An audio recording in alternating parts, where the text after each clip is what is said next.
Release అయ్యింది చిన్న సినిమాగానే అయినా రిలీజ్ అయ్యాక పెద్ద పెద్ద సినిమాల రికార్డులు బద్దలు కొట్టింది బేబీ మూవీ. ఈ సినిమాతో చాలా మంది తలరాతలు మారిపోయాయి. ఇక ఎంతో రిస్క్ చేసి ఈ సినిమాను నిర్మించిన ప్రొడ్యూసర్ ఎస్కేఎన్ బేబీ సినిమా తర్వాత స్టార్ ప్రొడ్యూసర్ అయిపోయారు. ఈ సినిమా సక్సెస్ తో ఆయన ఫేస్ దేశం మొత్తం తెలిసింది.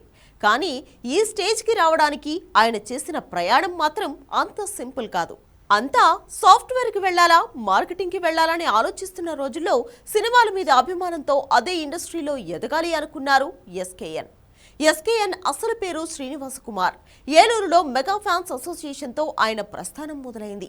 సినిమాల మీద ఇష్టంతో ప్రతి అప్డేట్ను మేకర్స్ కంటే ఎంతో ఇంట్రెస్ట్గా తెలుసుకునేవారు. ఖచ్చితంగా తానేంటో ప్రూవ్ చేసుకోవాలని నేరుగా హైదరాబాద్ వచ్చారు. ఓ ప్రముఖ టీవీ ఛానల్లో ఫిల్మ్ రిపోర్టర్గా జాయిన్ అయ్యారు. అప్పటి నుంచి సినిమా ఇండస్ట్రీలో ఆయన ప్రస్థానం మొదలైంది. రిపోర్టర్గా తన సర్వీస్లో ఎన్నో సినిమాలకు పీఆర్ఓగా పనిచేశారు ఎస్కేఎన్. మెగా ఫ్యామిలీతో ఆయనకి అప్పటి నుంచే మంచి అనుబంధం ఏర్పడింది.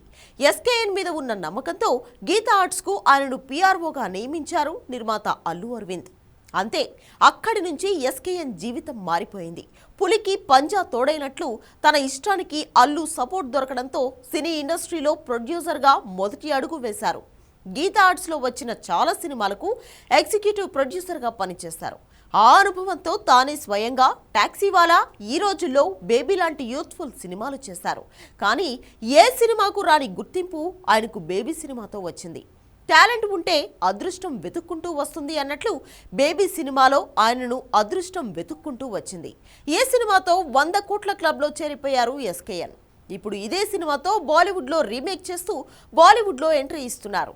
తెలుగులో ఈ సినిమా ఎంత సక్సెస్ అయ్యిందో బాలీవుడ్లో కూడా అదే రేంజ్ సక్సెస్ రావాలని ఆశిస్తూ all the best and happy birthday to SKN.